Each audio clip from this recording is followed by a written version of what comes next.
A lot of books have been made into movies, but there's only one book I can think of that's been made into dozens and dozens of movies. But then it's filled with all kinds of things. Conflict, intrigue, inspiration, love, sex, betrayal, big battles, special effects. And that's just the Old Testament. Patrick Murphy tonight on the Bible, as seen at a theater near you.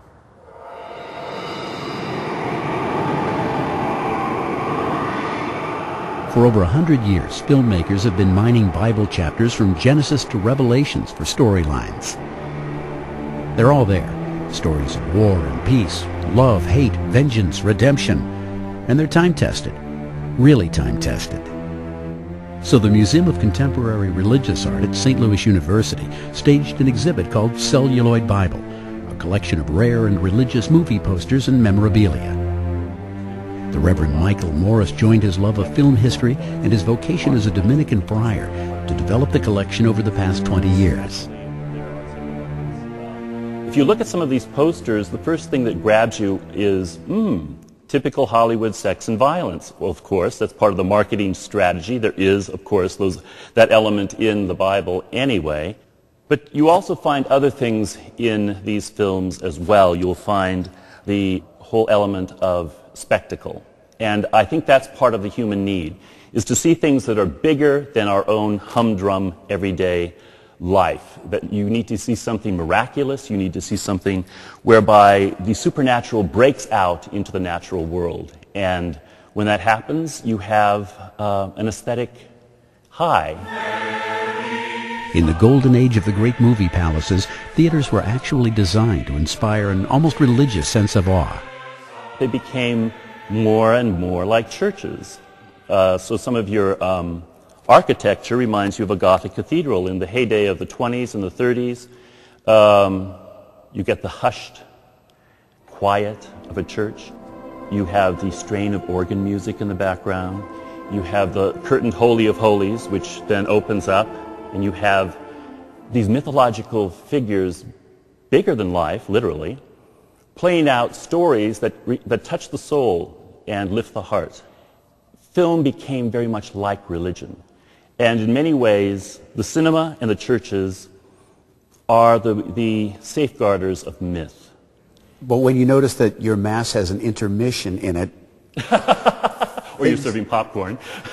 Things have gone too far. Right. This is the oldest poster in America, The Passion Play of Oberammergau. It was not filmed in Oberammergau. It was filmed on the Grand Central Palace Hotel roof.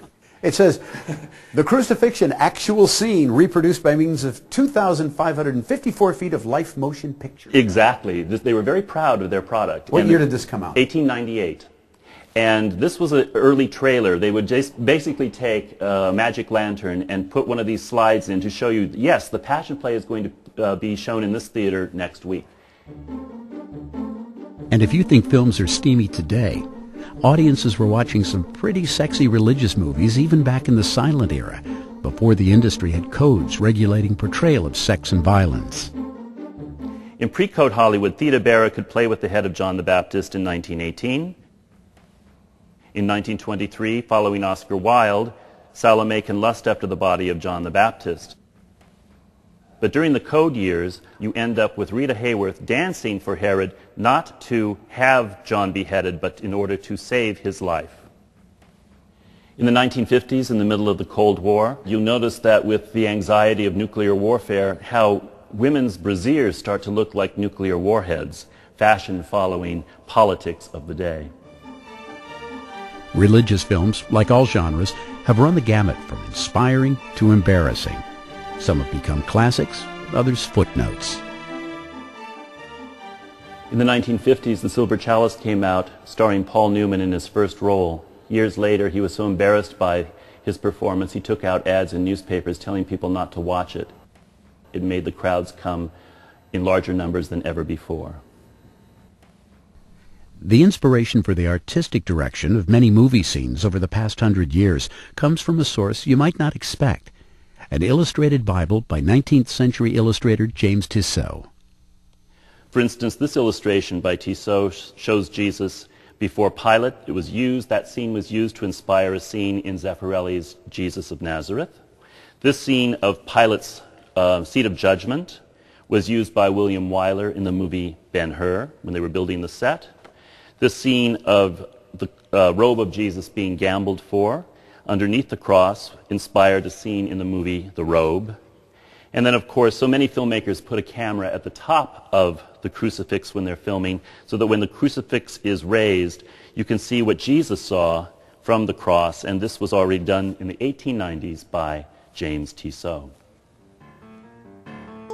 Central to motion pictures inspired by the New Testament, of course, is the character of Jesus. So how do you call central casting and ask for a Messiah? For instance, if you look at the early silent films, it's what I categorize as the bag of bones Jesus. He is seen in that guise in order to be sort of androgynous and sort of to be otherworldly. As time goes on, you find Jesus becoming more and more human, more masculine. And then finally, in the more recent era, you find him really suffering.